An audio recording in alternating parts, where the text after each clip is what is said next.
नमस्कार दोस्तों, स्वागत है आपका साइंस ऑफ संस्कृति में। मैं आपका होस्ट एंड दोस्त पीयूष शर्मा।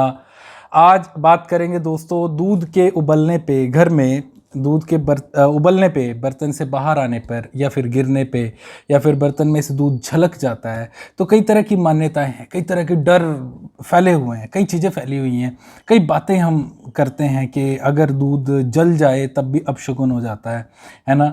कुछ लोग इसको पितरों से जोड़ते हैं हमारे कि हाँ पितृ हमारे नाराज़ हैं या इस तरह से या इस तरह से। हम बात करेंगे दोस्तों लॉजिक के ऊपर, साइंस के ऊपर, कहाँ से ये स्टार्ट हुआ, इंसान कब से ऐसा करने लगा कि दूध उबलने से मतलब बर्तन से बाहर आ गया आपका दूध तो अब कुछ अच्छा हो जाएगा या अब कुछ बुरा हो जाएगा, या आपका दूध गिर गया अगर है ना दूध तो अब हम मानते हैं बुरा हो गया। एक्चुअल में दोस्तों मेरी कोशिश क्या है, हमारी कोशिश क्या है, इस प्लेटफॉर्म के जरिए हम थोड़ा डर से बाहर निकल सकें, है ना।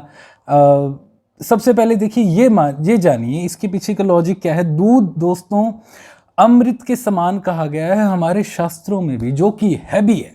आप भी जानते हैं, मैं भी जानते हैं, हम सभी जानते हैं दूध हम ह्यूमन बॉडी के लिए कितना मायने रखता है। वाकई ये अमृत है ना। अब अमृत की एक भी बूंद नष्ट ना हो उसका आप ध्यान रखें, उसका आप बहुत ज़्यादा केयर करें। तो इस वजह से कुछ इस तरह के भय, इस तरह के डर एक पनपा दिए गए हमारे बुजुर्गों द्वारा कि दूध अगर गिर गया तो कुछ बुरा हो जाएगा। दूध तुम्हारा बर्तन गैस पे रखा हुआ है, चूल्हे पे रखा हुआ, अगर उबल गया तो कुछ बुरा होने वाला है, राइट। अब एक्चुअल में देखिए दूध को अमृत माना गया। अब दूध की हम केयर कर सकें, है ना, हम अगर उसे उबाल रहे हैं, आप मैं हम सभी जानते हैं दूध एकदम से उबाल में आ जाता है, ताकि हम जब भी दूध को उबालते हैं उसके पास खड़े रहते हैं, बहुत केयर करते हैं हम दूध की, इसीलिए करते हैं, है ना, दूध को नष्ट ना होने दिया जाए। वाकई ही अमृत है, सच में ही अमृत है ना। और हम बहुत कम लोग हैं जो सौभाग्यशाली हैं कि जिन्हें शुद्ध दूध मिल पा रहा है ना।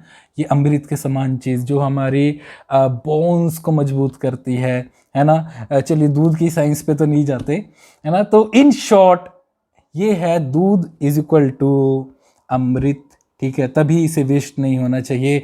तभी इसी तरह के जो कुछ बातें कही गई है ना कि दूध अगर जल गया तुम्हारा बर्तन में या ये या वो, हम ध्यान रख सकें दूध का। इस वजह से ये बातें यहाँ से स्टार्ट हुई, ये लॉजिक्स यहाँ से स्टार्ट हुई।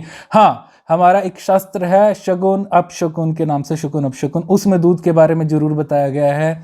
उसमें अलग अलग मान्यताएं हैं, कुछ अलग अलग बातें बताई गई हैं, राइट। और जो हमारा फलित ज्योतिष है, फलित ज्योतिष में भी बताया गया है कि दूध अगर आपका बर्तन से निकलता है, देखिए शकुन अपशकुन अब शास्त्र के अंदर इसको अलग अलग तरीके से बताया गया है।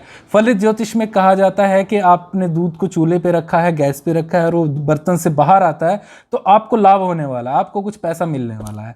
इस तरीके से उसमें बताया गया है। हमारी कोशिश जानने की है कि ये सब स्टार्ट कहाँ से हुआ है, राइट। परंतु ध्यान देने योग्य ये बात है, दोनों में ही फलित ज्योतिष और आपका शकुन अपशकुन शास्त्र में ये दोनों बातें लिखी हुई हैं।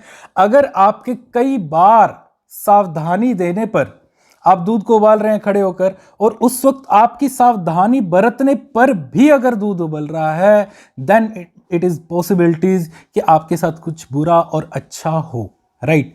तो अगर आप खड़े हैं आज की डेट में, देखिए बहुत सिंपल सी बात है, हमारा एक जगह तो दिमाग है नहीं है, हम 10 दिशाओं में सोच रहे हैं। हालांकि कुछ फायदा नहीं होता, है ना। हमारे हाथ में फोन भी है ना, और बहुत कुछ है, तो दूध उबल सकता है दोस्तों। पर डर मत जाइए कि अब कुछ बुरा हो जाएगा या पितृ नाराज हो गए। Be relax, take it easy, है ना। हाँ, तब थोड़ा सा जरूर संभलिए, जब जरूर ध्यान दीजिए कि मैं इतनी सावधानी से ध्यान दे रहा था, इतनी सावधानी से मैंने पकड़ा फिर भी दूध गिर रहा है, इतनी सावधानी से मैं अभी इसे उबाल रहा हूँ फिर भी दूध गिर रहा है। देन हमें थोड़ा सा सचेत होने की आवश्यकता है। ये रही दोस्तों दूध के बारे में बात। अब दोस्तों बात करेंगे एक पॉजिटिव मैसेज के बारे में, छोटा सा पॉजिटिव विचार। अंत भला तो सब भला, ये मैं कहना चाह रहा हूँ जिंदगी से related. And life is uncertain, यहाँ कुछ नहीं पता कब क्या हो जाए, राइट। अभी भी कुछ हो सकता है तुरंत के तुरंत, वीडियो बनाते बनाते। तो ये मेरा चुनाव होना चाहिए कि मैं अपने आप को किस दिशा में ले जा रहा हूं।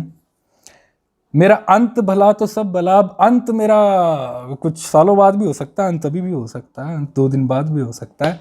तो मेरा अंत कैसा हो ये मेरा डिसाइड करना मेरा ही काम है, हमारा काम है खुद का, राइट। तो अब इस चीज को इस तरीके से समझिए, देखिए लाइफ तो चल ही रही है, निकल ही रही है। अब वो मेरा रिस्पॉन्सिबिलिटी है कि मैं इसको किस दिशा में लगा रहा हूं, अच्छे की तरफ या बुरे की तरफ। इस दुनिया में, इस यूनिवर्स में 2 तरह की एनर्जीज हैं, नेगेटिव और पॉजिटिव, राइट। मैं पॉजिटिव की गिनती में आता हूँ या मैं नेगेटिव की गिनती में आता हूँ। मैं नेगेटिव करने वालों में से हूँ या मैं पॉजिटिव करने वालों में से हूँ। मैं नेगेटिविटी बांट रहा हूँ या मैं पॉजिटिविटी बांट रहा हूँ। मैं कुछ अच्छा दे के जा रहा हूँ इस धरती को, मैं कुछ बुरा दे के जा रहा हूँ यहाँ पे। ये मेरी रिस्पॉन्सिबिलिटीज़ हैं। आपको एक एग्जाम्पल देता हूँ छोटा सा। देखिए, हवन में जलने वाली लकड़ी को हम समीधा कहते हैं। लकड़ी तो वो भी है, हवन में चल रही है जो, पर वो जलने के बाद वो विभूति बन जाती है और बहुत इज्जत से, रिस्पेक्ट के साथ हम उसे माथे पर भी लगाते हैं, उसकी बड़ी केयर करते हैं, है ना। एक लकड़ी वो है जो चूल्हे में जलती है, वो राख बन जाती है, बर्तन मांजते हैं ज़्यादा से ज़्यादा, हालांकि अब तो वो भी नहीं कोई करता। तो मैं कहना ये चाह रहा हूँ, हमें कहाँ जलना है ये हमारा फैसला होना चाहिए दोस्तों। और दैट्स इट, आज के लिए इतना ही। नमस्कार। सब्सक्राइब जरूर कीजिएगा। नमस्कार।